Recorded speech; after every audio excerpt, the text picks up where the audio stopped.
Welcome to Well-Read Book Review. Please enjoy this informational film. Alright, hello, welcome to Well-Read Reviews. Today I'm going to be talking about Moving Pictures by Terry Pratchett, which is the 10th novel in the Discworld series. And today I am drinking Purple Drink, which is gin, diet grape soda, a bit of lemon, and some ice. It's very tasty. So Moving Pictures. Basically what I'm going to do is I'm going to tell you a little bit about the plot. I'm only going to really talk about the setup so that there's nothing spoiled in case you want to read it yourself. And then I'm going to maybe talk about my favorite characters, what I did and didn't like, and that's going to be about it. So, let's jump right in. So the premise of this book is that there's this place called Hollywood. It has been protected for hundreds of years, maybe even longer than that, by these guards. And when one guard dies, before a guard dies, they pass on their knowledge to someone else who can then take over for them. It's kind of unclear initially why that happens. Terry Pratchett does this in a lot of the Discworld books, where there's something is kind of drip fed to you over the course of the novel, and you don't really understand what is going on until later.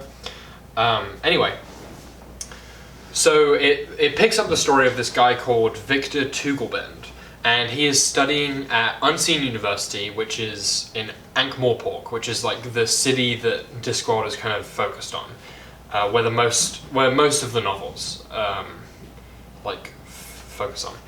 And he's getting this stipend from his uncle, but the stipend from his uncle stops if he becomes a wizard. So Victor studies religiously so that he knows, to the point where he knows the answer to every question, but he always makes sure that he falls short of the passing grade, just to make sure that he doesn't become a wizard, but he doesn't want to make it look suspicious. So he's kind of just going about his life. His final exam is coming up, and he's planning to do the same thing again. But the night before he has to take the exam, he goes out into Ankh-Morpork. I can't remember exactly why, but he goes out and he's walking around the streets, and he comes across this alleyway where this girl is being attacked by someone from the Thieves Guild, and he helps her, he saves her, and after he saves her, this man comes up called Timothy Silverfish, and Timothy Silverfish is an alchemist. The alchemists have made this discovery recently called I think it's octocellulon, and it's basically film. So he comes up and he's like, "Hey, I've got something to show you."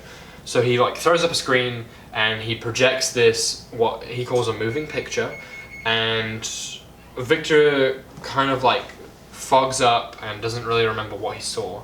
But the next thing he knows, he's with a bunch of people walking towards Hollywood. Now, one of the other people on this trip is Cut Me Own Throat Dibbler, and Cut Me Own Throat Dibbler is one of my favorite smaller characters in the Discworld series. He features quite heavily in Guards, which is the first of the City Watch sub-series. I guess I should explain a little bit about Discworld. Basically, so there are 41 novels in the series, so it's a little bit daunting. You can they all are kind of standalone. Some of the ones in the subseries feed into one another, but for the most part they're standalone. Some of them you reference previous books, but it's nothing too strong. Anyway, you can kind of start anywhere. I personally started with book number 4, and then I read book number 8, which was Guards. And then I started from the beginning because I liked them enough that I was like, alright, well, I'm going to read all of them in the series. And that's the basic gist of it. But it's set on this Discworld, which is on the top of 4 elephants, which are on top of this giant turtle that's swimming through space. Because it's kind of wacky. It started out as a parody of fantasy novels, but then Terry Pratchett realized that he kind of wanted to do just kind of humorous fantasy, and it works really well. These books are hilarious, they're super enjoyable. This is book 10, and I've enjoyed all but one of them so far.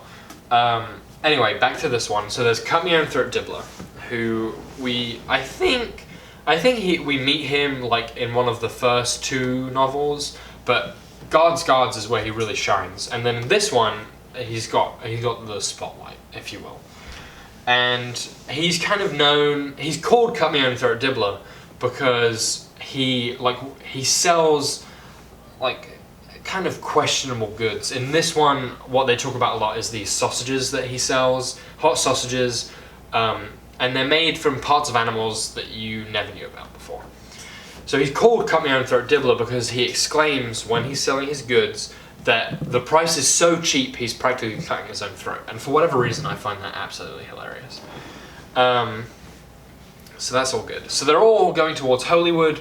They get there. The alchemists are like trying to make these kind of educational videos, but Cut Me Own Throat Dibbler kind of realizes that there's more of a market for dramatic stuff, and beyond that, he also kind of invents commercials and product placement, which is really funny.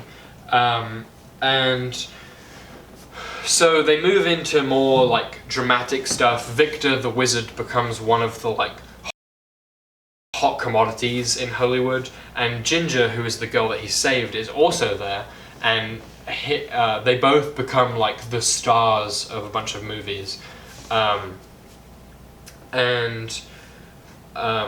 There's like some magical stuff going on.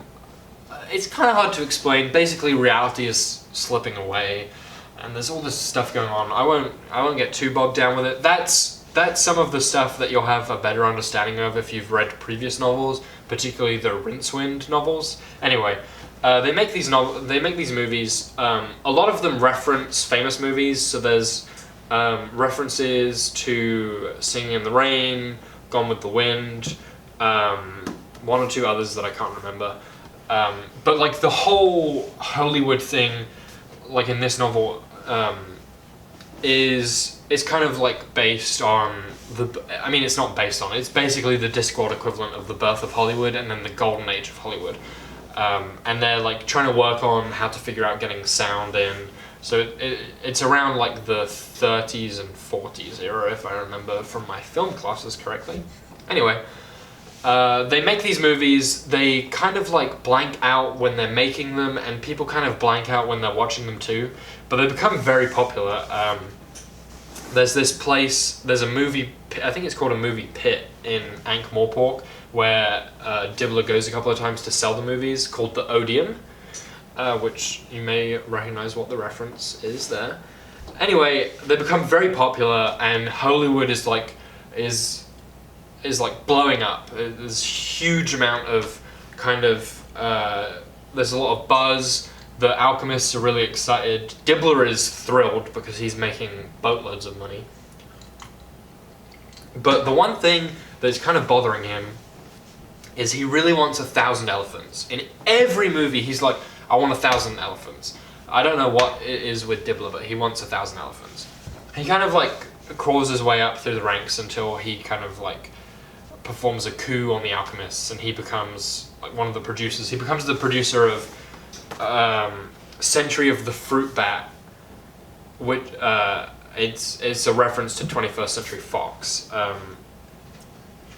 which you maybe figured out. One of the things that I really love about this novel is while the books themselves are written in like regular English, whenever a character is reading something that has been written, it's kind of written in like a Middle English kind of way, and everything's misspelled, and like I's are replaced with Y's, and it's very funny. I'm trying to see if I can find an example of that, but I can't. I should have put those little sticky marks in, but whatever.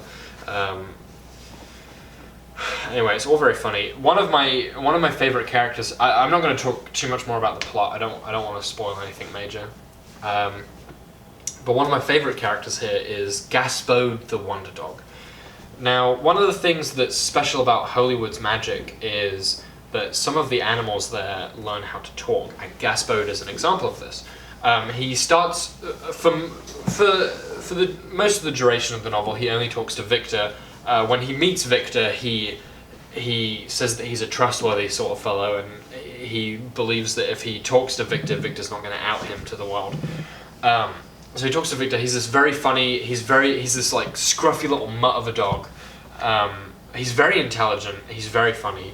There are a lot of jokes. Whenever he doesn't stop talking whenever he's around people, but sometimes when they acknowledge that there's someone talking that they can't tell who it is, they'll look at the dog and then he'll say woof or bark. And for whatever reason, that just absolutely killed me anytime I read it. I thought that was absolutely hilarious. Later on, he gets even funnier. There's this other dog that comes in called Laddie, which is a reference to Lassie.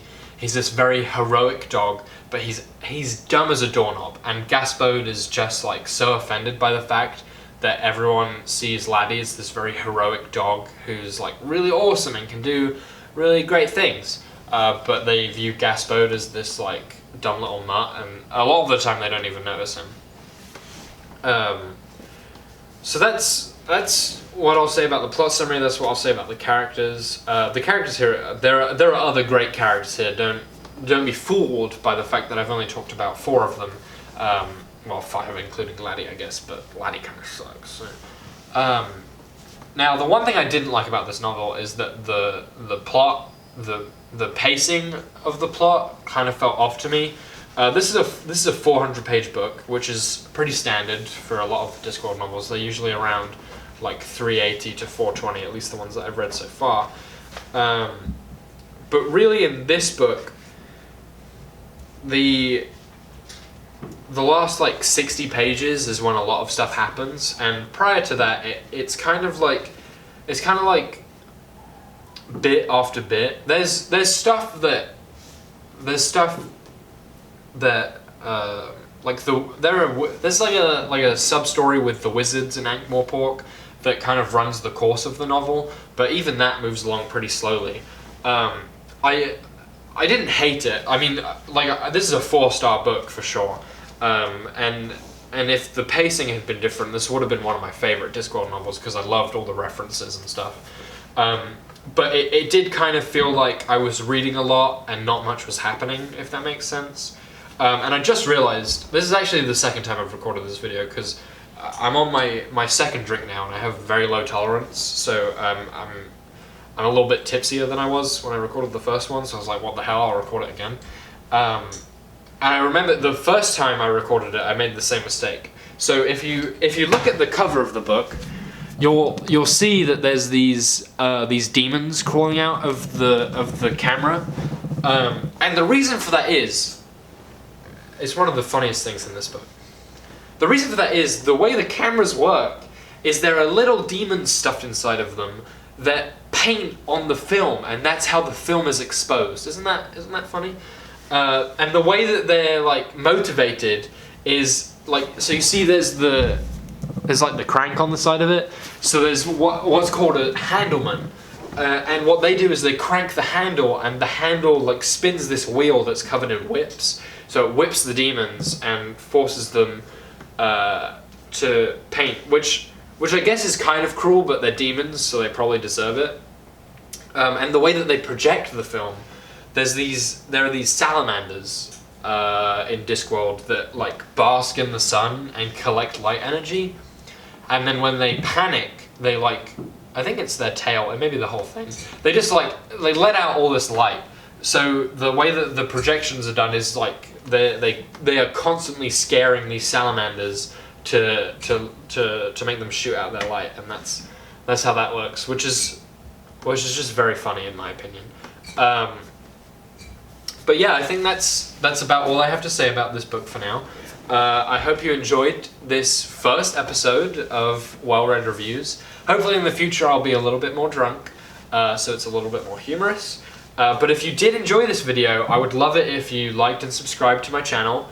I'm gonna be trying to make videos regularly, but I also have an Instagram page which is @WellReadReview, and I'll be posting pretty regularly there with my thoughts on the books that I've finished. This was the 48th book I've read this year, so there'll be pretty regular content on there, as well as some possibly behind the scenes, which I'm sure you're very excited about. But yeah, thank you very much for watching the video. I hope you enjoyed it, and I will see you next time.